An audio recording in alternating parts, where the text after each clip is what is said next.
Hi, నేను మీ దుర్గాప్రసాద్ని.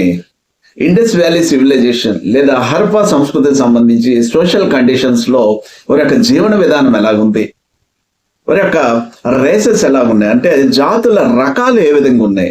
ఈ జాతుల రకాలు అనే పాత సిద్ధాంతాన్ని పక్కన పెట్టి కొత్త సిద్ధాంతాన్ని కొంతమంది పరిశోధకులు తీసుకొచ్చారు. అది ఏ సిద్ధాంతం? బయలాజికల్ హెటరోజెనిటీ అంటే ఏంటి, వాటి ఆధారంగా ఎలా విభజించారు, అలాగే వీరి యొక్క సమాజంలో ఇన్ఈక్వాలిటీ డిఫరెన్సెస్, సోషల్ డిఫరెన్సెస్ ఉన్నాయని ఏ విధంగా చెప్పగలుగుతున్నాం, వేటి ఆధారంగా చెప్పగలుగుతున్నాం. అయితే ఇది డిఫరెన్సెస్ కాదు, ఒకరినొకరు దోపిడీ కాదు, మ్యూచువల్ అకామిడేషన్ అని బీబిల్లాలు చెప్పింది అంతవరకు నిజం. ఇది చూద్దాం. వాటితో పాటే ఇంకా హరప్పా సమాజం సమకాలీన ఈజిప్ట్ సమాజంతో పోలిస్తే ప్యాట్రియార్కలా మ్యాట్రియార్కలా? ఈజిప్ట్లో ఏ సమాజం ఉండేది అప్పటికి, మరి హరప్పా సమాజం ఏమని నిర్ధారించవచ్చు? హరప్పా కాలంలోని స్త్రీల యొక్క పరిస్థితి ఏ విధంగా ఉండేది? మాతృదేవతని ఆరాధించారు కాబట్టి అత్యున్నతమైన స్థితిలో ఉందా, లేదా సాధారణంగా ఉందా? నవశారభూములు మనకి ఏం చెప్తున్నాయి?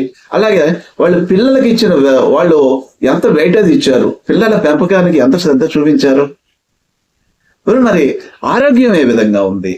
ఆరోగ్యంతో పాటు వాళ్ళు ఫుడ్ డైట్ ఏమేమి తీసుకున్నారు? వెజ్, నాన్ వెజ్ తీసుకున్నారు. అయితే డొమెస్టికేటెడ్ యానిమల్స్ ని అత్యధికంగా తీసుకున్నట్లు షికార్పూర్ అనే ఏరియా మనకి రుజువు చేస్తుంది. అలాగే వీళ్ళు బాలు అనే ఏరియాలో అతి ముఖ్యమైన ఆహార పదార్థాలు, వీళ్ళు తిన్నవి ప్రధాన ఆహార పదార్థాలు ధాన్యాలు, ఇవన్నీ కూడా గోధుమ, బార్లీ ఇలాంటివి ఎన్నో రకాలు, వెల్లుల్లి మొట్టమొదటిగా వాడిన వివరాలు ఇవన్నీ కూడా మనకి బాలు అనే ఏరియాలో లభిస్తున్నాయి.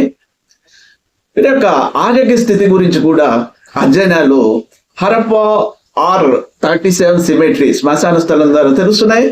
వీళ్ళు అత్యధికంగా గురైంది అంటే సాధారణంగా గురైన రోగం ఆర్థరైటిస్ అన్నారు. ఇంకా పలు వివరాలు నేను ఆయన వీకే ఎడ్యుకేషన్ ద్వారా మీకు ఇండియన్ హిస్టరీని అందిస్తున్నాను. వాటిలో భాగంగా హరప్పా సంస్కృతిలో సామాజిక పరిస్థితులు పార్ట్ 1 ని వివరించాను. అందులో చూస్తే క్లియర్ గా అర్థమవుతుంది. ఆ వీడియో తాలూకా ఇన్ఫర్మేషన్ ఆ లింక్ ఇచ్చాను, కింద టచ్ చేయండి.